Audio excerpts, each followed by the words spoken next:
Today, Rachel joins us to talk about redefining workplace culture and our role in that. It seems like you're also in a moment where you have the ability to take a bit of a pause, right? And to take a breath and look around and to ask yourselves collectively, how can we continue to achieve these amazing results while also ensuring that our collective experience, right, that our culture is positive and productive and engaging?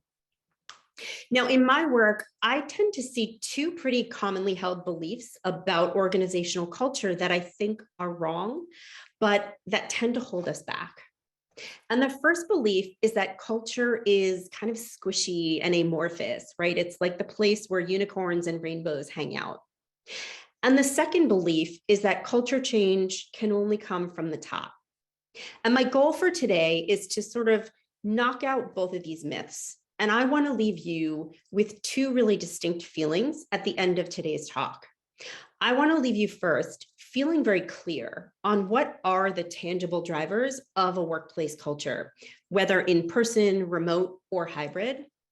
And second, I want to leave you feeling empowered to make positive change through simple actions that you choose, regardless of your title or your position within the company. So like I said, there are some important misconceptions out there that I encounter all the time around workplace culture. The first being that it's squishy and it's hard to define. You can't really touch it, right? And so I want to start by giving it some solidity. So let's make workplace culture feel a little bit more tangible. So let me ask, is anybody here into fast cars? I think it's a really great parallel here if you'll hang with me for just a minute. But when you want to enhance a car's performance, right, its speed and its power, you don't change performance, right? Because performance isn't a thing you can touch, right? You can't find the performance under the hood, right? Performance is the outcome of changes that you make to a car's engine, to its tires, to the fuel that you put in it, right? You change a series of conditions in the car, and when you get them all right, performance becomes the knock-on effect, right? It becomes the positive outcome of those changes you've made. And this is exactly how I think about workplace culture. You can't touch culture directly, but you can enhance its equivalent of, its fuel and its tires and its engine. And when you do this right, when you find the spots to make the tweaks and the changes, a positive workplace culture becomes the output of that. And what we need to do is understand what are the organizational equivalents of tires and fuel tanks and engines. And we're going to talk about that today. But before I do that, I just want to make one final automotive reference, and then I swear the metaphor will go to sleep.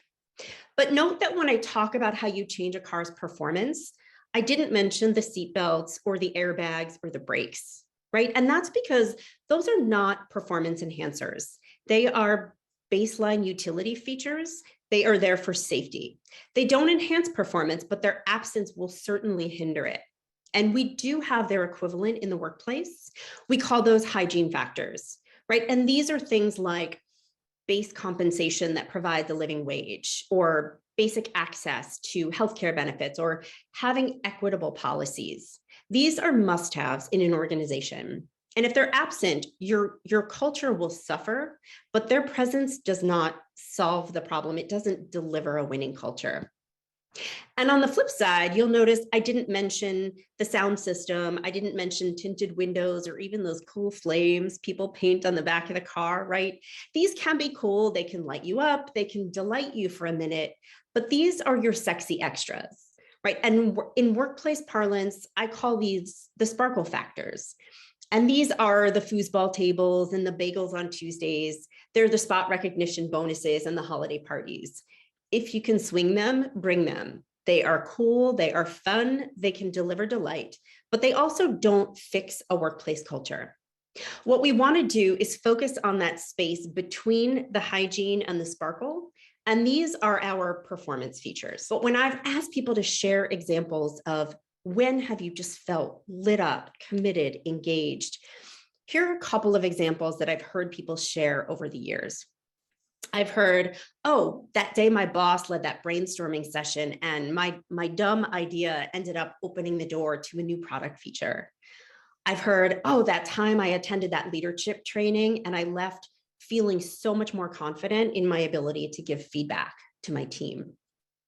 I've heard it was that time we brought customers into a team meeting to share stories of how our products are actually impacting their lives.